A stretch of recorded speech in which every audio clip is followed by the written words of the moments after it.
Nah, ini teman-teman, direct lagi ke depan. Direct, tujuannya siapa? Joel Vinicius. Joel Vinicius sebagai apa? Tembok, pemantul. Kuat memang dia, guys. Gacor memang. Lihat nih. Lihat, guys. Lihat. Tandukan. Ini ciri khas banget kok striker pemantul. Jeber!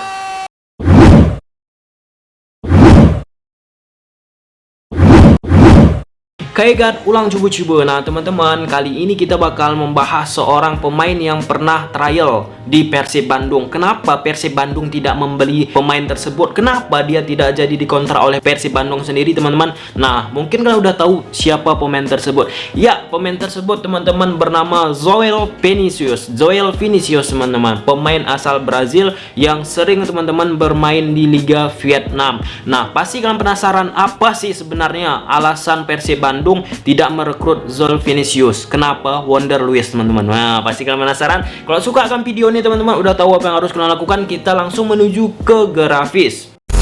Nah, di sini teman-teman, formasi dari tim Joel Vinicius yang warna biru Tan Quang Ninh, sedangkan warna putih teman-teman Quang Nam, lawan dari tim Vinicius. Nah, Tan Quang Ninh menggunakan formasi 4-1-4-1. Nah, di depan hanya Vinicius seorang teman-teman menjadi target man, striker tunggal. Nah, pasti kalian penasaran apa sih keunggulan dari Vinicius? Nanti kita bahas. Nah, di sini formasi 4-1-4-1 yang dimainkan Tan Quang Ninh ini teman-teman bertransformasi, berubah menjadi formasi 3-5-2-3-4-3. Bagaimana? Seperti ini, teman-teman. Hua bakal melebar, Tan Hau bakal melebar, teman-teman. Nah, di sini kan ada sisi kosong, teman-teman. Nah, pemain dari lini tengah Tan Quang Ninh, timnya Vinicius bakalan mundur. Salah satu yang paling menonjol permainan ini, teman-teman, Trung Hiu. Nah, dia bakalan sering turun ke belakang untuk menjemput bola dan mengalirkan ke posisi sayap kiri, sayap kanan, ataupun ke posisi fullback kiri, fullback kanan. Nah, di sini teman-teman, fullback kanan, fullback kiri teman-teman bakalan maju ke depan, maju sedikit ke depan, maju sedikit ke depan. Nah, pemain ini teman-teman, Suantu maju sedikit ke depan, Hong Kwan maju sedikit ke depan, Hai Chiu bakal maju sedikit ke depan. Nah, seperti ini permainan mereka, teman-teman. Dan Tan Quang Ninh mengandalkan permainan sayap. Itu yang pertama. Yang kedua, permainan direct.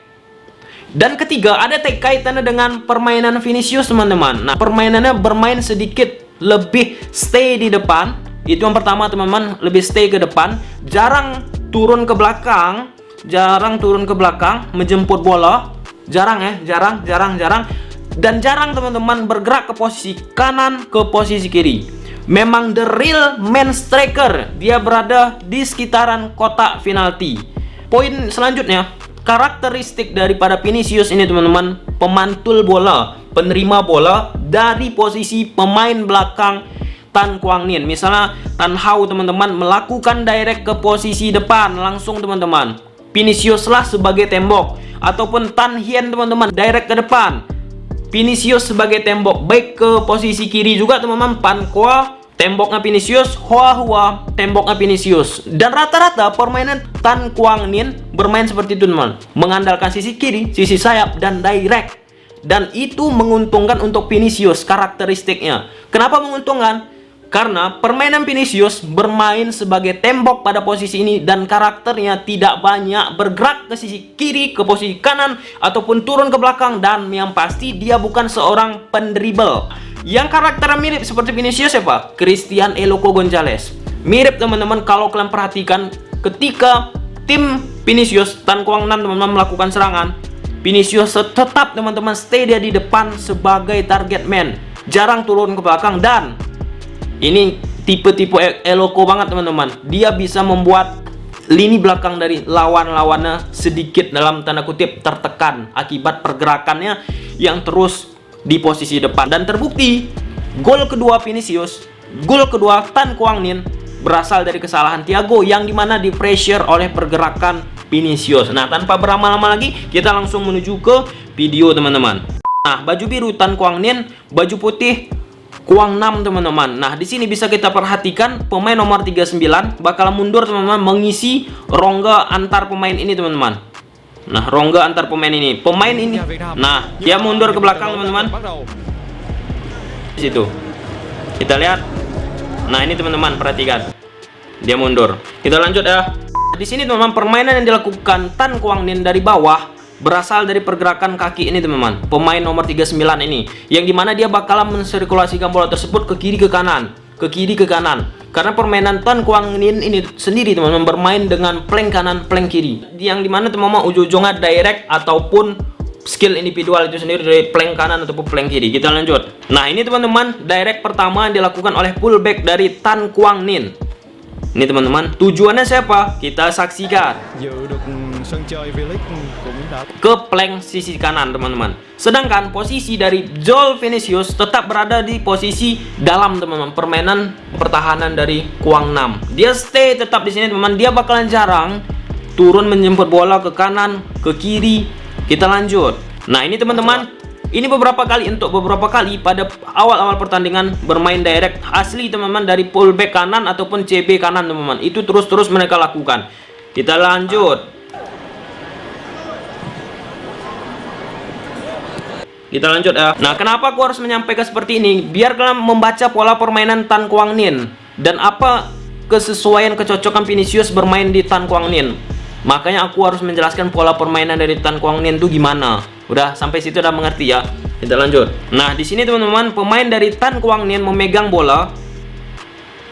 Nah, di sini posisi dari Joel Vinicius. Nah, striker tunggal yang dimana karakternya teman-teman stay di depan sebagai tembok. Dia bakalan jarang, sekali lagi aku ulang teman-teman, turun ke bawah, turun ke bawah. Nah, jikalau timnya memang betul-betul udah kesusahan, dia bakalan turun ke bawah. Dan ini terbukti teman-teman di akhir-akhir menit babak pertama.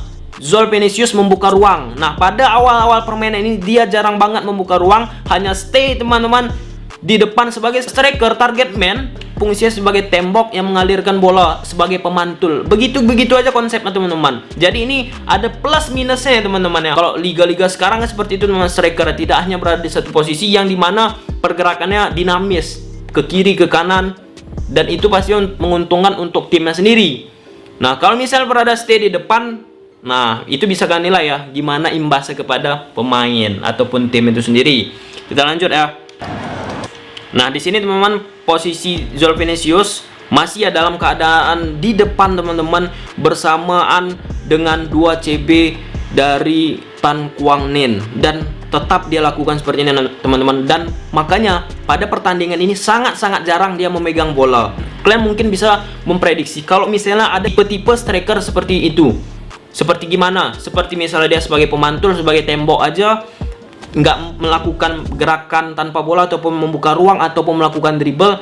Nah, pasti dia jarang menyentuh bola. Apalagi lawan daripada Tan Kwang Nin ini, Kwang Nam, sedikit bertahan, yang membuat posisi daripada Joel Vinicius juga tidak banyak mendapat bola dan peluang. Kita lanjut ya. Nah, ini teman-teman, direct lagi ke depan.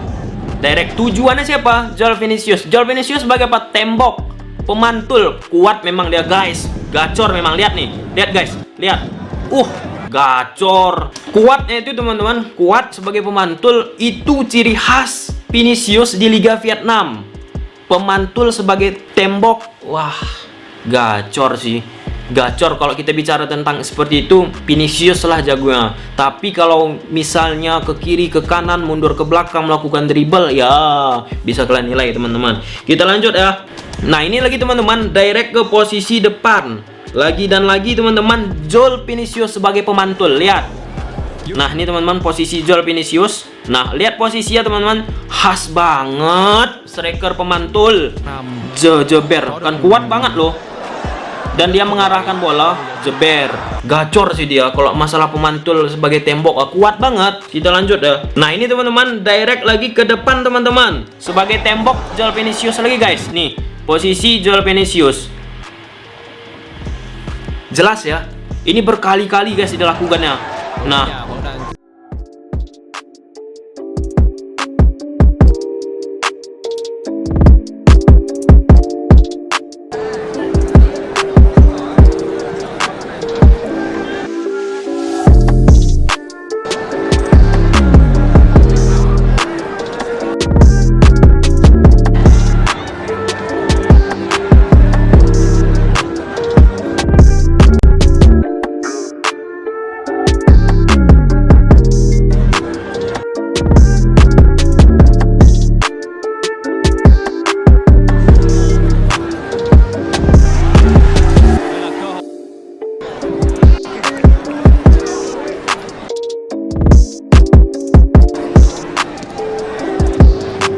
Nah, di sini jelas teman-teman, aku clearkan dulu pola permainan Tan Kuang Nin 4-1-4-1. Nah, di sini Vinicius berada di depan tunggal sendiri. Di sini teman-teman, gelandang kiri, gelandang kanan, ini dua center midfielder, dan di belakangan teman-teman ada pemain nomor 39 tadi yang peranan sangat penting. Kita lanjut. Nah, ini gol lah teman-teman, kita lihat. Ini karakter pemain-pemain tembok, pemain-pemain pemantul. Salah satu golnya teman-teman pasti dari heading dari kepala, dan itu tipe-tipe Gonzales banget. Kita lihat teman-teman. Ini Vinicius teman-teman, ini pemain dari gelandang kanan Tan Kuang Nin. Kita lihat. Tandukan, ini ciri khas banget kok striker pemantul. Jeber! Oh, udah berapa kali gue bilang pemantul tembok. Memang ciri khas seperti itu. Kita lanjut gol kedua ya. Nah, ini teman-teman posisi Vinicius, lihat nih. Masih di depan ya teman-teman, standby, dan dia berada di antar CB dari Kuang Nam. Nah, dia melakukan pressure, tekanan.